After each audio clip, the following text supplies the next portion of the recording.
Story about the writing of violence.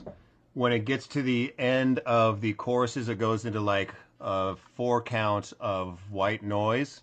And what happened there was I was playing it and I was tracking it, and I got to that point in the song and I forgot what the next note was, and in frustration, it just went ah, and I hit all the strings and made this, and it sounded really cool. And we were like, well, why don't we incorporate that into the song itself? And then we were like, well, why don't we get rid of that and we'll put white noise in at that point? So that's why the white noise is in the end of the chorus.